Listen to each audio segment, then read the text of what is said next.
Welcome to all the participants joining this webinar.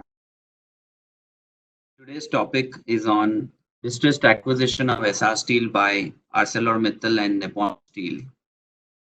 As all of you would be aware, ArcelorMittal is the largest steel manufacturer in the world. But one major missing piece in its portfolio has always been India, which is the second largest steel market in the world. And Essar Steel helped ArcelorMittal fill this strategic gap in its portfolio.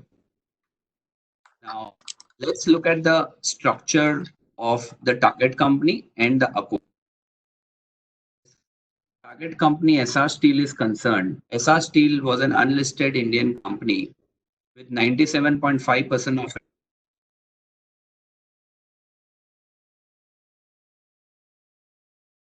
it held through various group entities within SR Group. As on August 2017, which was the month in which the lender Steel took SR Steel to NCLT, the financial creditors were lent about 49,000 crore, and this was the amount that was owed by SR Steel to financial creditors. It was made by ArcelorMittal and Nippon Steel to the financial creditors of Essar Steel was to take a haircut of about 7,000 crore and settle the outstanding loans at 42,000 crore. So 49,000 crore will be paid 1,000 crore. Plus on top of that, ArcelorMittal and Nippon Steel also committed to put in about 8,000 crore worth of fresh funding into Essar Steel. Now, this was as far as the Essar Steel structure is concerned. As far as concerned, there was a multi-layered structure that was set up by ArcelorMittal and Nippon Steel. So ArcelorMittal Luxembourg parent set up a 100% owned subsidiary called ArcelorMittal Bilwal Luxembourg. This ArcelorMittal Bilwal entity set up a joint venture entity called AMNS Luxembourg. AMNS means ArcelorMittal Nippon Steel.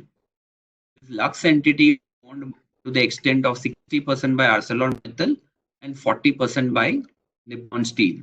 So all the governance documents, joint venture agreement, the governance rights, the board composition, everything was negotiated at Luxembourg level by ArcelorMittal.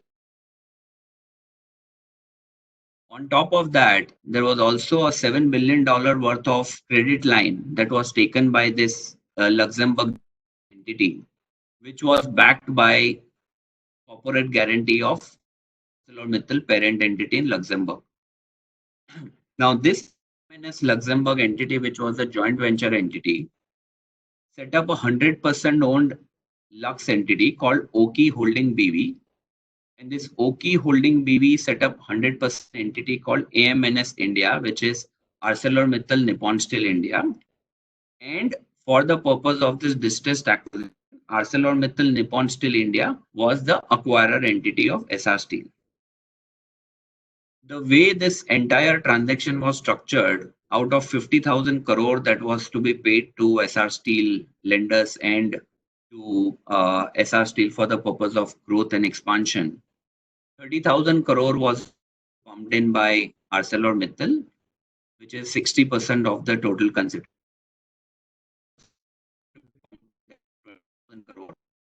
On steel. The debt purpose of this action was 2:1. So the entire consideration was split in the ratio of 2/3, 1/3, where 2/3 was put in the form of debt and 1/3 was put in form of equity.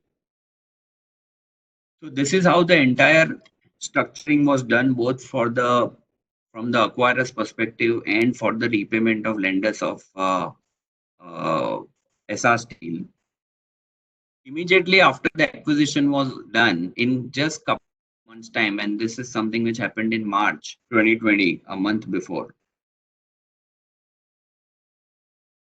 ArcelorMittal refinanced major part of its loans that were borrowed for the purpose of acquisition. And the refinancing happened through Japan Bank for International Cooperation, MUFG, Sumitomo, and Mizuho. So the debt financing that was taken for the purpose of acquisition got debt financing within a period of 3 months. As far as the governance terms between ArcelorMittal and Nippon Steel are concerned, both the shareholders have a right to appoint 3 directors each on the board of ArcelorMittal India and Essar Steel India. Both of them have a right to have a quorum as far as the presence in the meeting of the director is concerned. So no meeting can be held without the presence of directors of either Nippon Steel or ArcelorMittal India. The chairman of the board will be from ArcelorMittal India, from ArcelorMittal, given that ArcelorMittal is a majority shareholder to the extent of 60%. There is another interesting term, Articles of Association of Essar Steel and ArcelorMittal India, and these are a month back, the entities. It says is that no matter can be taken either at the board level or shareholder level of Essar Steel or AMNS India, till that matter has been decided and approved by the board of ArcelorMittal Nippon Steel Luxembourg JV entity. Thing with respect to the JV entity is ArcelorMittal India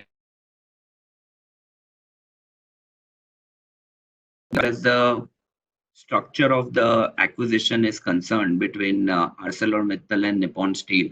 And let me now move to specifically discuss the case, given that one of the unique things about this deal is that it went on for 900 days. Perhaps this could be longest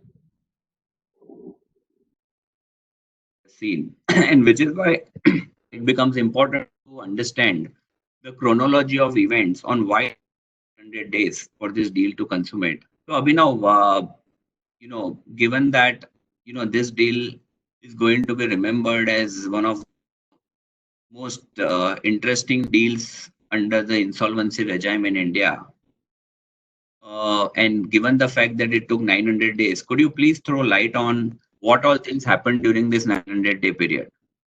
So as you mentioned, I think this went on for a long period, 900 days, and it would not be fair to go through all the events. So what I'm going to do is I'm going to give a quick overarching summary of the main events that happened during the entire process in chronology, so people have a better understanding of how the entire process also culminated ultimately. So in June 2017, RBI issued a press note stating that it is going to be referring, or it is requesting the banks to refer certain cases to IBC. There was a lot of dispute around the press note and the wordings used in it as well. But in a sense, that press note requested the banks to take Essar Steel into IBC into the CIRP, and the banks were not given an option as such. This was challenged by Essar Steel itself in the Gujarat High Court, and ultimately, after a number of looking at a number of different aspects, the Gujarat High Court upheld that the press note was valid, and accordingly, in August 2017, SBI and Standard Chartered Bank initiated insolvency petition or CIRP petition under Section 7 of IBC against Essar Steel. Interestingly, while the process was still underway, and the entire process with respect to calling off EOIs and the resolution plans were underway, 29A was introduced into the IBC by way of an ordinance in November 2017, which later got finalized as an act in January 2018, but it was effective from November 2017 itself. We are going to be dealing with the amendment later in the session. I'm going to skip on from that. In February 2018, bids were submitted by ArcelorMittal and New Metal, which were the two bidders for the process. In March, interestingly, after the initial bid was made, ArcelorMittal and Nippon Steel came together to form a joint venture for the acquisition. In March later on, the bids by both ArcelorMittal and New Metal were held to be ineligible by the COC, by the RB, on grounds which again we will be discussing later. So I'm not going to go into that in too much detail. But under Section 29A, it held that both ArcelorMittal as well as New Metal were ineligible. In April, pursuant to this decision of the resolution professional, and just interesting to note, there were only two bids that had come through, which were from ArcelorMittal and New Metal, and both of them were held to be ineligible. In April, because both the bids were ineligible, new bids were called for, and the ineligibility of ArcelorMittal and New Metal were challenged by both of them before the NCLT, while the final day, while the new bids were called for. In April, late April, the NCLT held both of them to be ineligible, and said that yes, you both ArcelorMittal and New Metal are ineligible. This was challenged by them in the NCLT, where in September of 2018, NCLT held that ArcelorMittal was ineligible, but New Metal was eligible. In October, on appeal again, the Supreme Court held both ArcelorMittal and New Metal to be ineligible. From there on, we moved on to the fact that why they were held ineligible and what were the reasons held for it, and how did they actually overcome these ineligibility. Nishal, if it's okay, I think the part after the first Supreme Court judgment, I'll take later in the session when we come to the situation and what the issues were. Sure, no, that's absolutely fine. And maybe I think it will be interesting to understand. While there were two bidders, New Metal and ArcelorMittal Nippon Steel Consortium, the bids for both these bidders were rejected on certain grounds by the COC. And to understand, Arjun, on why these bids were rejected, and was there anything that was done by both the bidders to ensure that they become eligible after the rejection has been done once? Sure. Thank you, Nishal. So I'll be dealing with this portion in a segmented manner. The first point would be with respect to what is the law with respect to eligibility, and I will deal with that only as per what the BEAR Act reads. And thereafter, I will deal with the exact structure which was in play at the first stage of submission of resolution plans, and how that structure was deemed to be ineligible by the Supreme Court, and thereafter what was the remedial measures taken by both the bidders, and whether those remedial measures were enough or not, and what was the final structure that was allowed by the Supreme Court. So dealing with the first point, which is what is the eligibility criteria, Section 29A of the Insolvency and Bankruptcy Code provides the eligibility criteria for resolution applicants to submit bids during the resolution process, which says that the resolution applicant or any of its joint bidders or bidders or any joint party which it is bidding with jointly, or any party that it is bidding with in concert with, will have to comply with certain conditions. One of those conditions being that the resolution applicant should not hold a non-performing asset for a period of 1 year prior to initiation or submission of the resolution plan. Thereafter, the same subsection 29AC says that the resolution applicant also should not be a promoter, manager, or controller of any company which is holding a non-performing asset for a period of 1 year prior to submission of the resolution plan. And in connection with that, there is another subsection, which is 29AJ, which says that all connected persons of the resolution applicant should also be compliant with the eligibility criteria, including 29AC, which is not holding the NPA. Now, what is a connected person? A connected person is either a promoter, manager, or controller of the resolution applicant, or it is a holding subsidiary, associate, or related party of the promoter, manager, and controller of the resolution applicant. Now, all of this seems to be quite wide, and in certain considerations also quite vague in nature. And that's why it was important for the Supreme Court to give us a definite guideline as to how exactly to interpret this provision and how to actually implement it to an actual structure which is being used by a prospective resolution applicant while submitting its bid. So if we can first come to the bid of ArcelorMittal, ArcelorMittal's bid was held to be ineligible on 2 counts.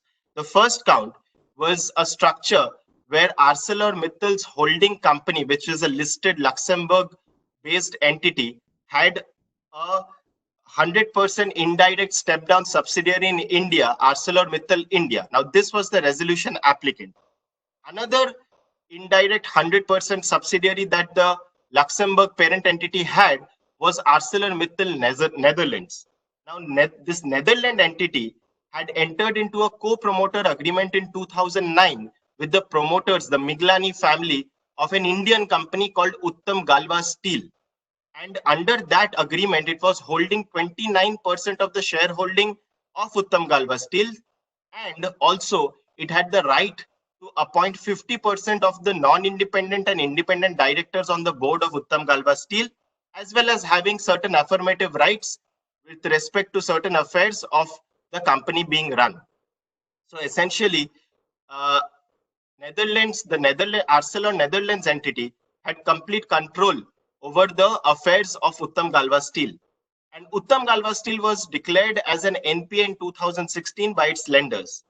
Therefore, what we understand is that the promoter of the resolution applicant, who is, as per the definition of connected person, also has to be compliant with the eligibility criteria, had a subsidiary, which was the Netherlands entity, which is also a connected person. And this connected person was being hit by 29AC, which means that this Netherlands entity, which also had to comply with the eligibility criteria, was holding or controlling the affairs of a company which had an NPA. Now, this is the second part. Now, how did they intend to rise above this eligibility or ineligibility that they were being struck by?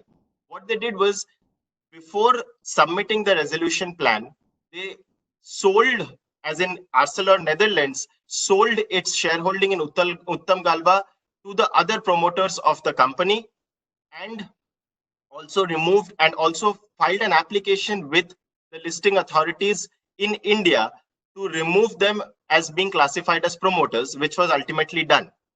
But the Supreme Court held that it noticed a few points with respect to this entire transaction that was done by Arcelor Netherlands. First, that the shareholding was sold at ₹1 consideration instead of the market value. Second, that this was done exactly before the resolution plan was being submitted. And third, that there was no open offer, which was done pursuant to this transaction, and no consent was taken by Arcelor Netherlands from the existing lenders of Uttam Galva before entering into this transaction. Therefore, the Supreme Court reached a conclusion that this entire transaction had only one purpose, which was to wriggle out of the implications of the eligibility criteria and make itself eligible to participate in the process. What the Supreme Court said was that any transaction which has only this objective and which is reasonably proximate to the submission of a resolution plan will be struck by the ineligibility which they were trying to remove themselves from. The only way to remove the ineligibility would be to actually standardize the NPA that was there in the books of accounts of Uttam Galva. And ultimately, Arcelor had to do that. It had to pay off the NPAs and regularize those assets before it could be deemed to be eligible by the Supreme Court. If we move on to New Metal, what happened with New Metal was a new entity which was set up just for the purpose of submitting the resolution plan in the process. 7 days prior to submitting the expression of interest, New Metal, a Mauritius-based entity, was formed, and along with that, AEL was also formed, which was a 100% owner of New Metal. AEL in turn was completely owned and managed by Mr. Revant Ruia, who was the son of Mr. Ravi Ruia, who in turn was the promoter and was also in control of Essar Steel itself. Now, in the resolution plan itself, New Metal, being a new company, relied on its shareholders to comply with the total net worth criteria which had been provided by the Committee of Creditors for prospective resolution applicants. The Supreme Court there said that considering that New Metal was relying on its shareholders to comply with the net worth certificate, therefore the shareholders would be considered as joint applicants, and they would also have to in turn comply with all the requirements under 29A. Here, considering that AEL, which was one of the shareholders of New Metal, was being directly hit by the disqualification criteria being owned and managed by Mr. Ravi Ruiya's immediate relative, which was Revant Ruiya. Therefore, AEL and New Metal were also held to be disqualified. Although AEL itself had completely transferred its shareholding that was held in New Metal to a subsidiary of another shareholder, which was VDB Bank.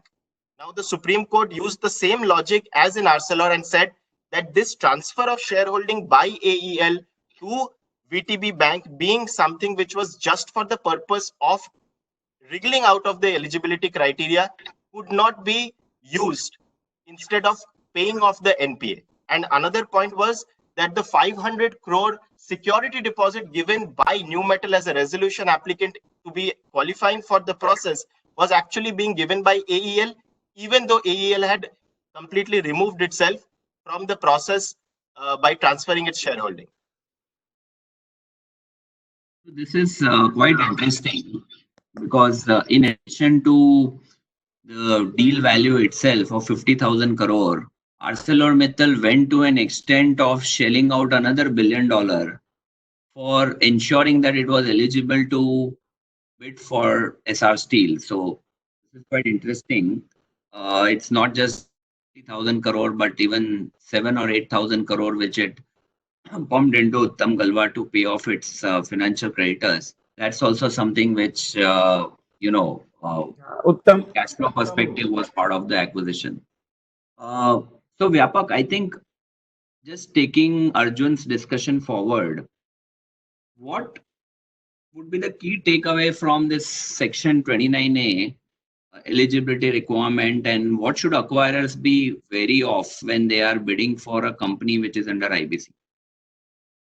I think Section 29A came about based on several experiences in the what we call as dirty dozen, which went into IBC process, because the biggest worry for the IBC process was that it should not become a platform for entities to take the companies to such IBC process, and then even if you are not able to repay your other NPAs or basically try and restructure it back from IBC and take a company on a clean slate. So I think broadly what my advice would be that don't take 29A on just on its face value. I think Supreme Court has very well put it as, don't take it in de facto, but take it at a de jure level, which means that the direct and indirect shareholding and the consequent NPAs that those entities or those controlled entities or those entities under joint control have, there is a very strong possibility of corporate wealth being pierced for the particular interpretation of 29A. So any structure which is created for the purpose of acquiring should be foolproof, both in letter and spirit, so far as 29A is concerned. But maybe with that, maybe we can go a little further on this, because there are quite a few other points that we want to cover, and I'll come back on this depending upon the time permits. Sure. Abhinav, I think the next question would be, after the decks were cleared on the eligibility front for ArcelorMittal and New Metal, why did it take so much time for the acquisition to get consummated? Were there any other issues that came up later? Thank you, sir. So I think the Supreme Court judgment was supposed to be giving ArcelorMittal the opportunity to acquire Essar Steel. Interestingly, one of the arguments made by ArcelorMittal was that since Supreme Court in its judgment, as I think we were discussing earlier, gave ArcelorMittal the opportunity to pay the dues for Uttam Galva and KSS both, and then it could be considered as a resolution plan. It's a resolution bid. ArcelorMittal had in fact argued that if it cleared the dues, it should be given a clear, winning bid rather than being considered, which was struck down by the Supreme Court. Even after being struck down, ArcelorMittal actually went ahead and cleared the dues on October 28, 2018 for Uttam Galva and KSS Petron, which was within the timelines that Supreme Court had laid down for them. Once that happened, the resolution plan was negotiated between the COC or a committee of the COC and ArcelorMittal. And on 25th of October, which was a week after the dues were cleared out, Mittal's bid was approved by the COC as the final approved bid. To give effect to any resolution plan that has been accepted by the COC, the IBC requires that the resolution professional, after the COC's approval, is supposed to lay down the plan before the NCLT or the adjudicating authority, and the adjudicating authority then passes the resolution plan, and the resolution plan is then implemented. Now, what had happened was that when the resolution professional had gone to the NCLT to get the resolution plan approved, the NCLT was inundated with different petitions. I think it had at some point of time around 60 interim applications only with respect to the COC's resolution plan.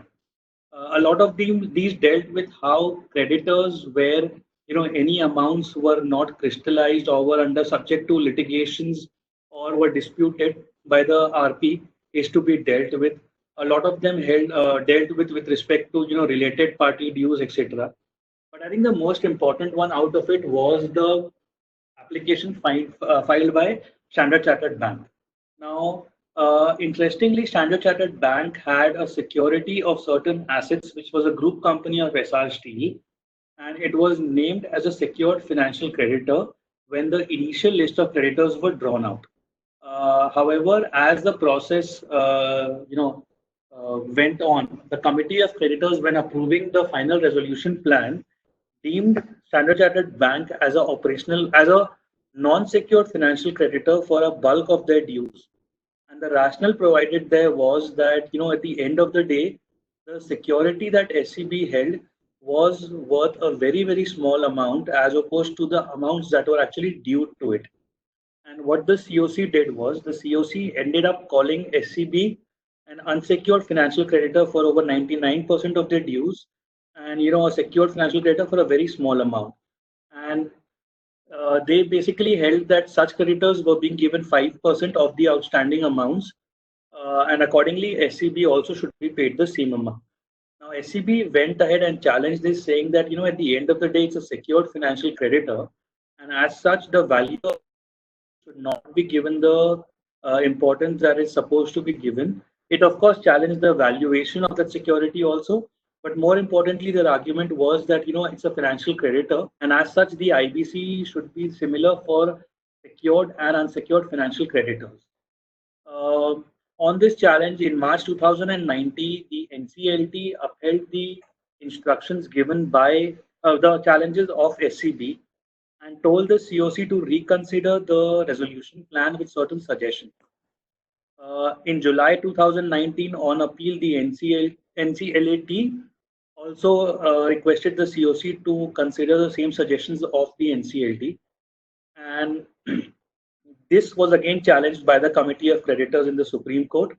And in November of 2019, finally, the second Supreme Court judgment came out, which cleared out a lot of these issues to provide more clarity going forward. I think the judgment and the issues will be taken up by Vyapak and Arjun. So I'm going to stop here on this one. Thanks, Abhinav. But before we move on to Vyapak, I think there is a question which has come from Sunaina.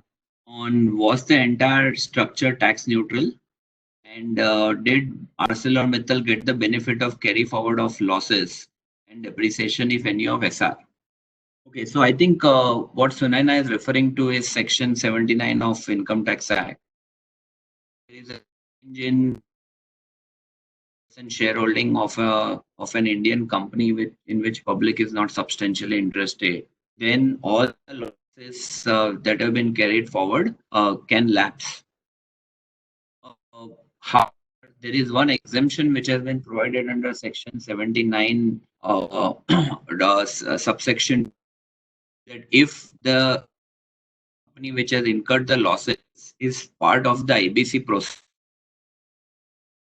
the commissioner has got enough opportunity to hear the opportunity of being heard. Then in that case, there will be benefit of the carry forward tax losses that will be available to the acquirer entity, and such will not lapse. So in all probability, given that the resolution plan has already been passed and transaction has got consummated, ArcelorMittal should have got the benefit of the tax losses incurred by SR. So with this, let me move to Vyapak. Vyapak, I think one of the landmark rulings under IBC, which was pronounced by Supreme Court for SR. Could you throw light on what were the key highlights of that ruling, which changed the landscape of the entire IBC? Yeah.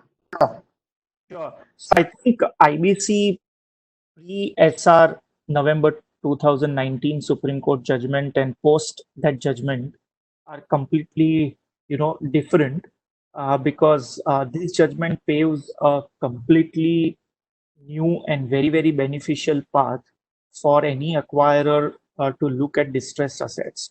It has clarified the acquisition and the process under the IBC on several counts. Let me touch upon a few. I'll try and touch upon them in 5 different heads. I think the first is the distribution of the amounts paid by the resolution applicant to the financial creditors. There was a huge amount of debates and litigations as to how different kinds of financial creditors will be treated under a resolution plan. Second is operational creditors, as to how they should be treated vis-a-vis the financial creditors. Third is the guarantors to the corporate debtor and what happens to their claim post the acquisition against the new acquirer, so far as the past guarantees that may be pending for the corporate debtors. Third would be what happens to the pending disputes. Fourth, rather, pending disputes, contingent liabilities, and unascertained claims in terms of the resolution plan, because any new acquirer would want the company on a clean slate or a fresh slate, as Supreme Court has put in its judgment. And the last but most important is the role and the rights attached to NCLT, the resolution professional, the resolution applicant, and the COC vis-a-vis the plan in terms of its implementation, right? So these are the 5 different categories. So let me first deal with the first category, which is the financial creditors. Now, financial creditors typically are of several types in terms of secured creditors, unsecured creditors. Even in terms of secured, there can be different categories of secured creditors. And then because they have to vote in the COC, because they are the only creditors available, operational creditors are not part of COC. There are 2 other types of financial creditors, which is dissenting creditors and people who agree to the resolution plan.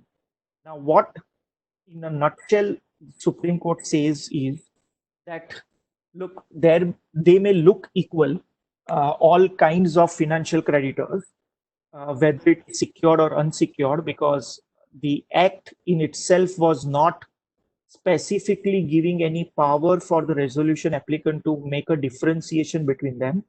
But the judgment now clearly gives right to the resolution applicant and so to the COC to differentiate the financial creditors on the ground of their one, obviously their security, two, the value of the security, three, the priority in which the security was created, and therefore this brings in a very moot issue of secured creditors versus unsecured creditors and some of the credit transactions which happens because earlier all of that folded into one, which is the category of financial creditors, and basically the secured creditors were put into the same bucket as unsecured creditors or ascending or descending creditors.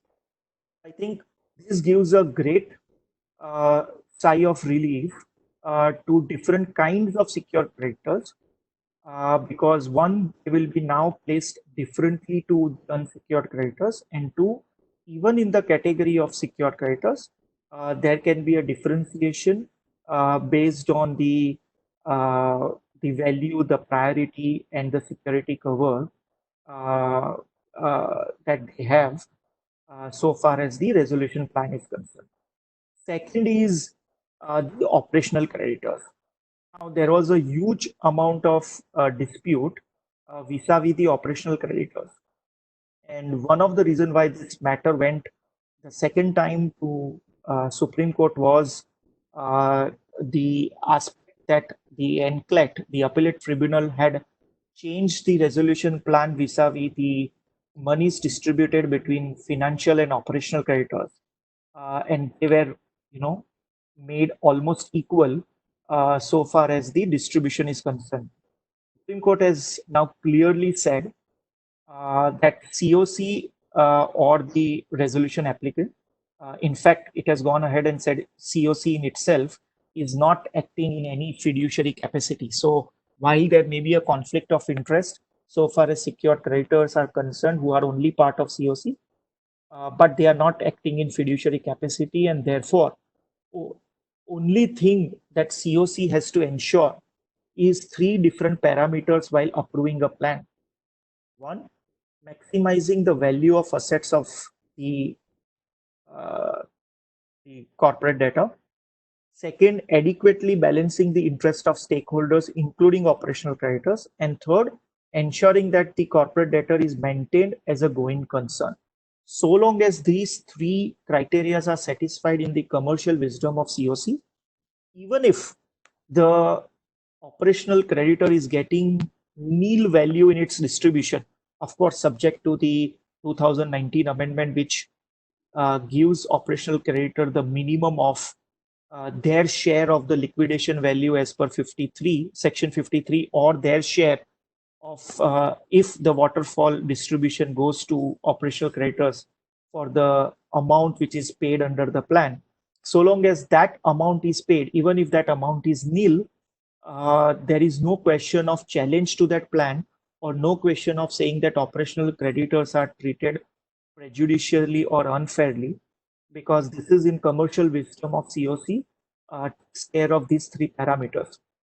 I think these two aspects make acquisition of a distressed company pretty much, very, very attractive, because now you don't have to really worry about the litigation risk of unfairly treatment to different categories of financial creditors, including unsecured creditors and the operational creditors. The other three aspects, one is how to treat the guarantors to the corporate debtor. Two, what happens to the pending disputes. There also, Supreme Court interestingly said that, look, we don't want, and it's in their own words, said that we don't want any Hydra heads popping up after the new acquirer takes up the company, which means we want the company to be given on a fresh slate.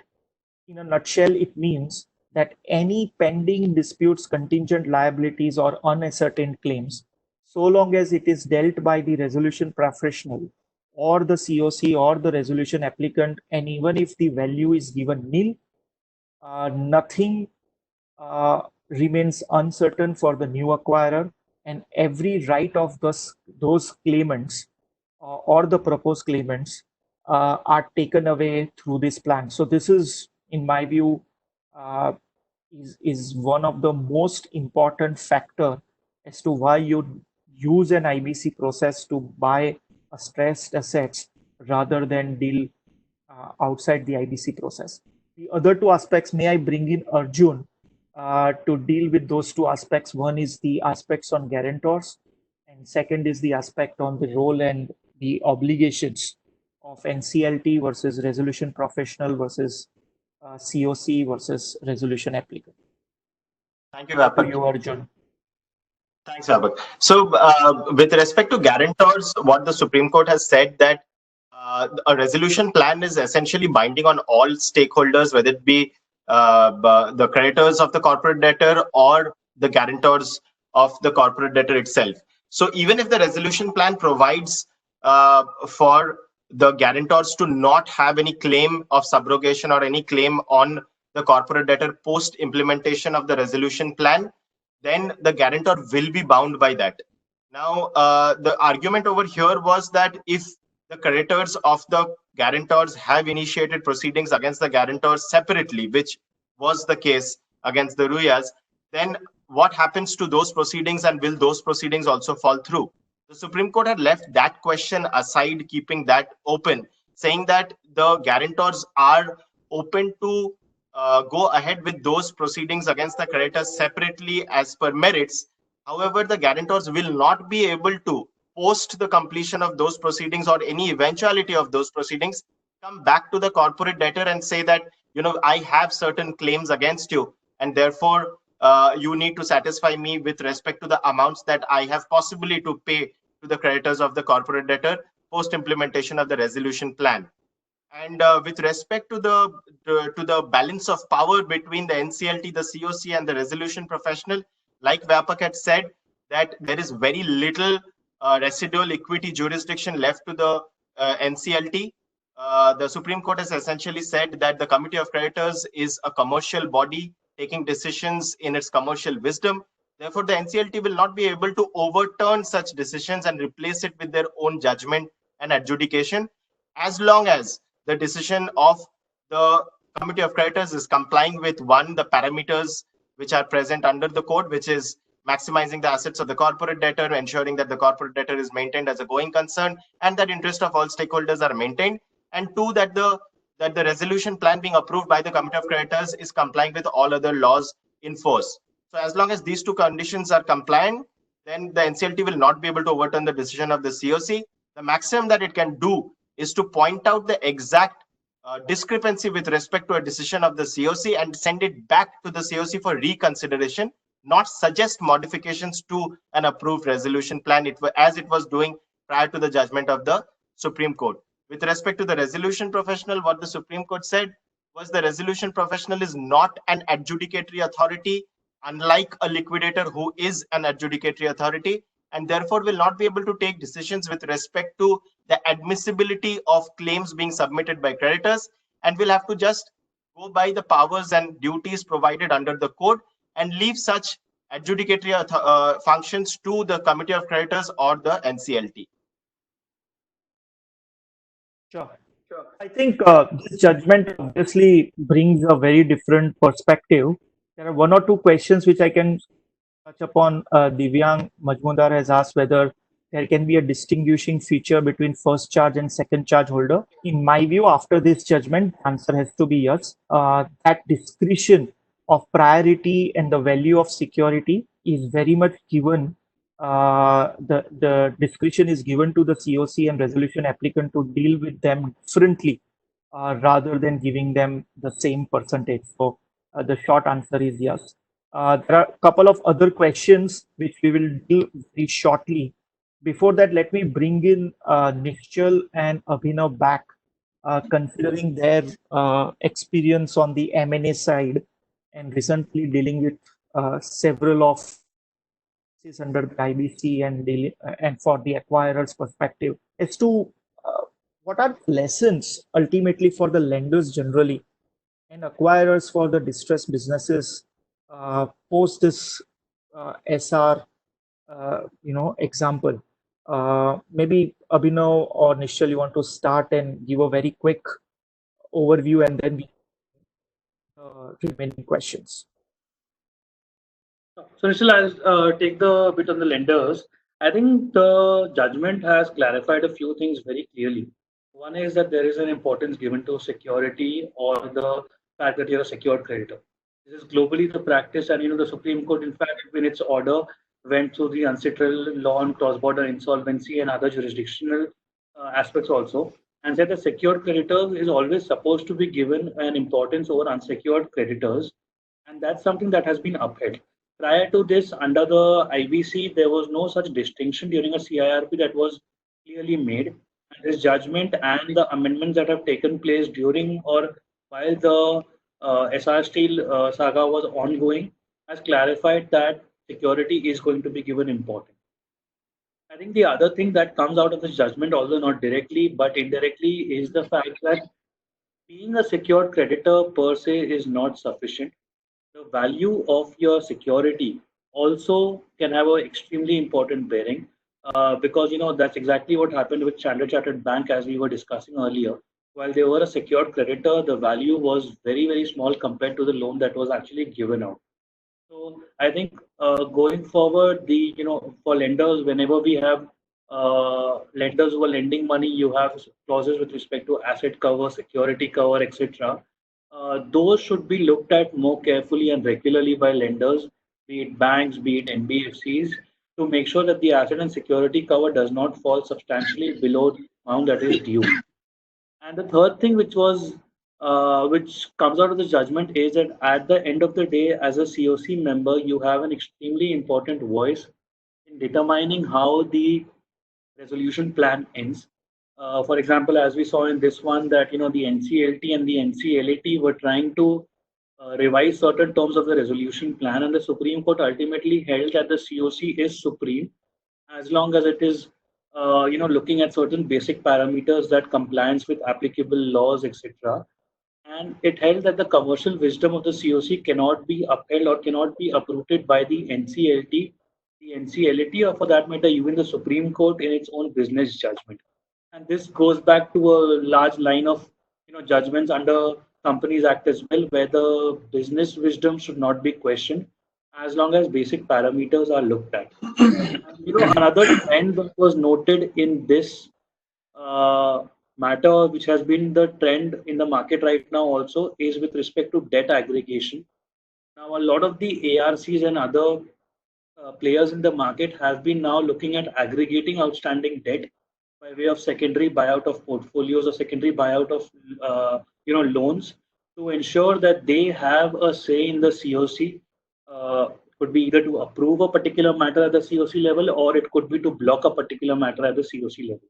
Even in this case, if we look at it, Edelweiss ARC went ahead and acquired debt from a number of creditors in the company, and these acquisitions happen at much cheaper valuations, say maybe 10, 15, 20, 25 cents to a dollar.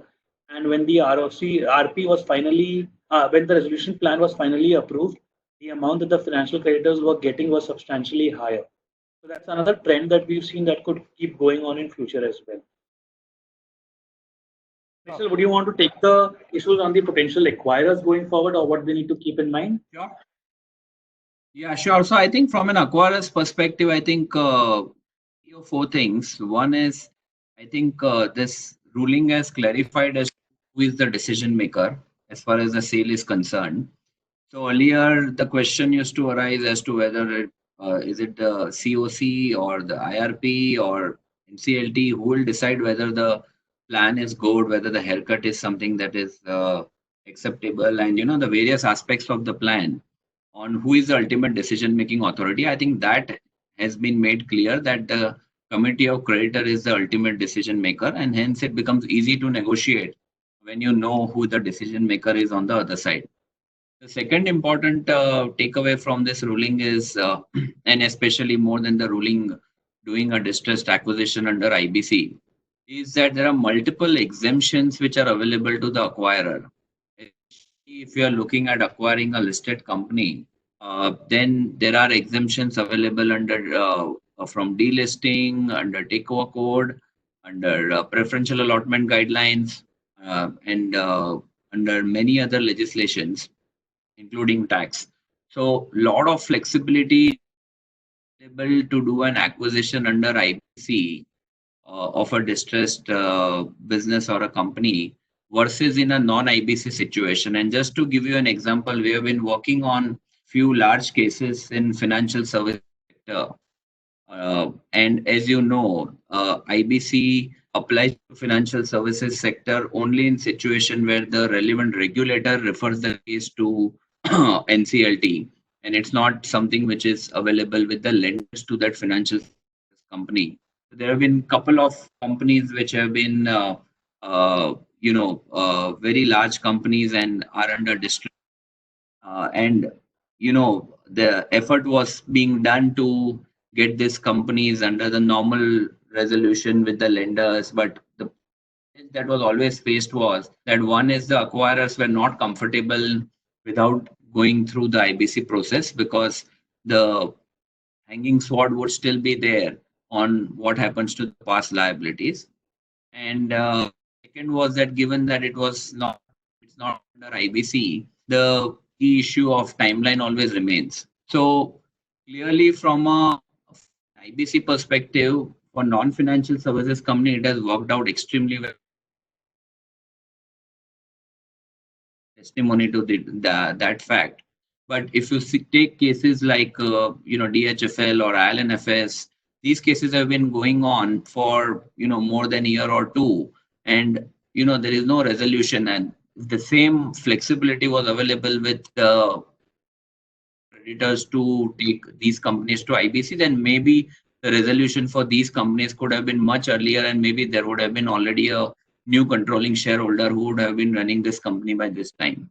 So Sure. I think that's something which is very critical. And I think the third important thing is, the tax losses which is available, which was a question also asked by Sunaina. And that itself is a huge relief because the tax losses can then be used when the company turns around to offset against the taxable profits that the company will make.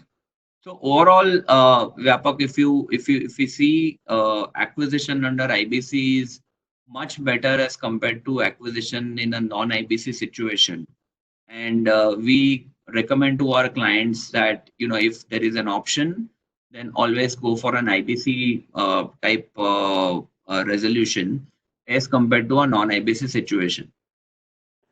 I think one or two questions we can quickly take because we are coming close to the session. One, Arjun, what happens to the operational creditors which are created pending the CRP process? That's the question. There are a couple of questions, one from Viral Mehta and others, which maybe Abhinav you want to touch upon in a couple of minutes after Sure. Arjun. Sure, thanks, Vyapak. So, operational creditors, what has happened is there is an amendment by which resolution professional has been given the power to classify certain goods and services as essential for maintaining the affairs of the corporate debtor as a going concern. So, if the operational creditor is providing one of those goods or services during the CIRP process, then the payments in respect of those goods and services will have to be given on a regular basis as per the agreed upon terms and conditions, in the failure of which the operational creditor can choose to stop services. The other point is, if it is not such essential goods or services, then one, the operational creditor can choose to terminate the contract for supplying the goods or services, or continue providing these goods and services and thereafter recover these amounts either from the corporate debtor post implementation of the resolution plan, or if there is no successful resolution plan, then these amounts get added to pre-IBC costs and added to the liquidation amounts being claimed. Sure. Abhinav, you want to touch upon a couple of questions? So I'll take a few of them there quickly. I think Viral has sent a question that would Standard Chartered gain a higher resolution value in case it would have continued the unsecured creditor? I think the answer to that is no. The Standard Chartered petition that they had filed which the NCLT draws out, states that they would be getting a higher amount if they were secured, and if they were unsecured, they would be getting a much smaller amount. So I think the NCLT order itself has taken care of, has clarified that itself. Another question that I'm going to take is that from Niyati, why was the refinancing done in such a short span of time? I think the reason primarily was the difference in the lending rate. Japan, as we all know, probably has the lowest interest rate on loans that it is giving out. And Luxembourg is a much more expensive jurisdiction compared to Japan. And the other reason was that, while ArcelorMittal had drawn down on the facility that they had signed in Luxembourg, Nippon Steel had put all of this as a shareholder loan directly. So what this primarily did was it got a new bridge finance, a new lending facility from the Japanese banks to AMNS Luxembourg, which money was used to refinance the debt that was put in by both the bridge financing facility and by Nippon Steel. Vyapak, could go on for a minute. What about claims of workers, contract labor workers or employees? These are all operational creditors. In fact, the ArcelorMittal resolution plan gives due recognition to them and paid the entire amount dues to workers and employees. The amount was something around 18 crores and the entire amount was paid out to them. Sure.